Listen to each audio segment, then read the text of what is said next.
میرے عزیز، کچھ لوگ ایسے ہیں جن سے عذاب قبر ہوگا ہی نہیں۔ میرے رسول کریم صلی اللہ تعالیٰ علیہ وسلم نے ارشاد فرمایا کہ جو اللہ کے راستے میں شہید ہو گیا،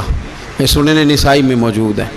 اسے عذاب قبر نہیں ہوگا، بلکہ ایک حدیث میں تو فرمایا حساب کتاب ہی نہیں ہوگا، اللہ بغیر سوال جواب کے جنت عطا فرما دے۔ کچھ لوگوں کو لوگوں کی بخشش پہ بھی مسئلہ ہی بنتا ہے کہ کوئی بخشا نہ جائے۔ اور ایک صاحب کہہ رہے تھے جی یہ کیا معاملہ ہے کہ جمعے کو بندہ مر گیا یا فلانا ہو گیا تو اس سے حساب کتاب نہیں ہوگا، اتنے بڑے جرم لوگوں نے کی، اتنے پاپ، اور جمعے کو مر گیا تو بخشا جائے گا۔ تو میں نے کہا جرموں کا بھی اسے حساب اللہ لے لے گا، لیکن میاں حساب کتاب کی ڈیوٹی نہ اللہ کی ہے تو بہتر یہ ہے کہ اسی کے ہاتھ میں رہے، تو نہ اپنے ہاتھ میں لینے کی کوشش کر۔ سنن ترمذی کی حدیث۔ ہمیں پتہ نہیں کیا مصیبت ہے، ہمیں پتہ نہیں کیا مسئلہ ہے۔ ایک جنازے سے میں نکلا، آپ یقین کریں کبھی کبھی کلیجہ پھٹ جاتا ہے۔ میں ایک جنازے سے نکلا تو میرے ساتھ ایک بندہ جنازہ پڑھ کے نکلا تو کہنے لگا جی پیر صاحب دیکھیں آج کتنی دنیا آئی ہے، حالانکہ یہ بندہ اس طرح کا تھا، اس طرح کا تھا، اس طرح کا تھا۔ میں نے اسے کہا یار تجھے تو فکر ہی لگ گئی ہے کہیں جنت میں چلا ہی نہ جائے، تو اس طرح کرنا جنت کے دروازے کے سامنے کھڑے ہو جانا ڈنڈا لے کے کہ میں نے نہیں جانے دینا۔ شرم آنی چاہیے ہمیں۔ اللہ فرماتے ہیں جنت اتنی چوڑی ہے جتنے زمین و آسمان، اس کی چوڑائی زمین اور آسمان کے برابر ہے، تو ہم تو اپنے علاوہ کسی کو جانے نہیں دینا چاہتے جنت میں۔ اور بس کریں، جنت خدا کا فضل ہے، اور اللہ فرماتے ہیں میرا فضل میں جسے چاہتا ہوں عطا کرتا ہوں۔ یہ سنن ترمذی کی حدیث، اور اس کے راوی حضرت عبداللہ ابن عمر رضی اللہ تعالیٰ عنہ، نبی پاک علیہ السلام نے فرمایا جو مسلمان جمعے کے دن یا جمعے کی رات کو فوت ہو اس کو اللہ تعالیٰ قبر کی آزمائش سے محفوظ رکھتا ہے۔ جو جمعے کی رات فوت ہو جائے یا جمعے والے، یعنی جمعے رات اور جمعے کی درمیانی رات چلا جائے یا جمعے والے، تو اللہ اسے عذاب قبر سے،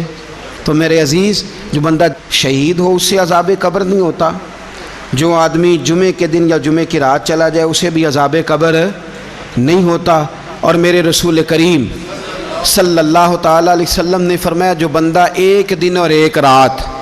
یہ حدیث صحیح مسلم میں، سنن ترمذی میں، مصنف عبدالرزاق میں موجود ہے، ایک دن اور ایک رات اللہ کی رضا کے لیے اسلامی سرحد پہ پہرا دے۔ میں اور آپ سوئے ہوئے ہیں، لیکن وہ لوگ جو فوجی بارڈروں پہ کھڑے ہیں، دیکھو مدینے والے محبوب کس کس پہ کرم فرماتے ہیں۔ ساری عمر نہیں، 24-25 سال کی سروس نہیں، فرمایا ایک دن اور ایک رات اللہ کی رضا کے لیے جو اسلامی سرحد پر پہرا دے، مسلمانوں کو کافروں سے بچائے، رب اسے عذاب قبر نہیں دے گا، اسے اللہ تعالیٰ اپنے فضل سے معاف فرما دے گا۔ ایک رات اور ایک، تو آپ کیا سمجھتے ہیں کہ ان فوجیوں کی کوئی چھوٹی شان ہے، ان کا کوئی چھوٹا مرتبہ ہے؟ ایک دن اور ایک رات اگر یہ پہرا دیں تو اللہ انہیں اتنا انعام عطا کرتا ہے۔ اسی طرح سن لو، یہ ذرا غور سے سننا، ابن ماجہ کی حدیث، اور اس کے علاوہ مسند ابو یعلا میں موجود حدیث کے راوی حضرت ابو ہریرہ رضی اللہ تعالی عنہ، حضور صلی اللہ تعالی علیہ وسلم نے فرمایا جو شخص بیماری سے فوت ہوا، قربان جاؤں میرے محبوب نے بیماری کا نام ہی نہیں لیا، فرمایا کوئی بھی بیماری ہو، فرمایا جو آدمی بیماری سے فوت ہوا اللہ اسے شہادت کی موت عطا فرمائے گا، اور وہ عذاب قبر سے اور قبر کے امتحان سے بھی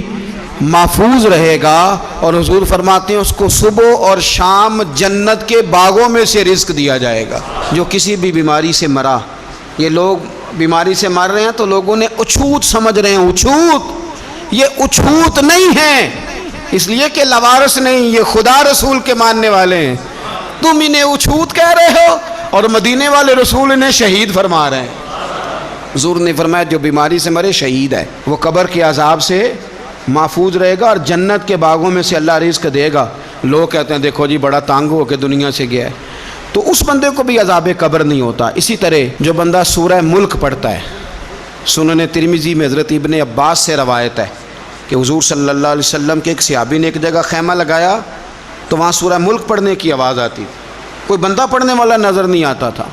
جب حضور کی بارگاہ میں عرض کیا تو فرمایا وہاں قبر تھی اور قبر کے اندر بیٹھ کے میرا صحابی سورہ ملک کی تلاوت کر رہا۔ اگر ہمیں خسرہ نمبر یاد ہو جاتا ہے نا اپنی جگہ کا، اور ہمیں پتہ ہوتا ہے کہ میرے والا حصہ کتنے کروڑ کا ہے، اگر ساری کہانیاں ہمیں یاد ہوتی ہیں تو سورہ ملک بھی ہمیں یاد ہو سکتی ہے۔ موبائل پہ اس کو ریکارڈ کر لیں، پھر اس کو سنیں، کبھی بھی سورہ ملک میں، اور ہمارے سلسلہ عالیہ میں تو سورہ ملک وظیفہ ہے، ہمارے الوظیفۃ الکریمہ میں اعلیٰ حضرت نے لکھا ہے کہ رات کو سورہ ملک اور سورہ یاسین کے بغیر سونا نہیں۔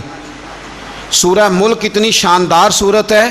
کہ نبی پاک صلی اللہ علیہ وسلم نے فرمایا یہ قیامت کے دن اللہ کی بارگاہ میں ناز سے جھگڑا کرے گی اور کہے گی اے اللہ یہاں تو میرے پڑھنے والے کو جنت عطا فرما یا مجھے قرآن پاک سے علیحدہ کر دے، تو رب کریم پھر اپنے فضل سے پڑھنے والے کو جنت عطا کرے گا۔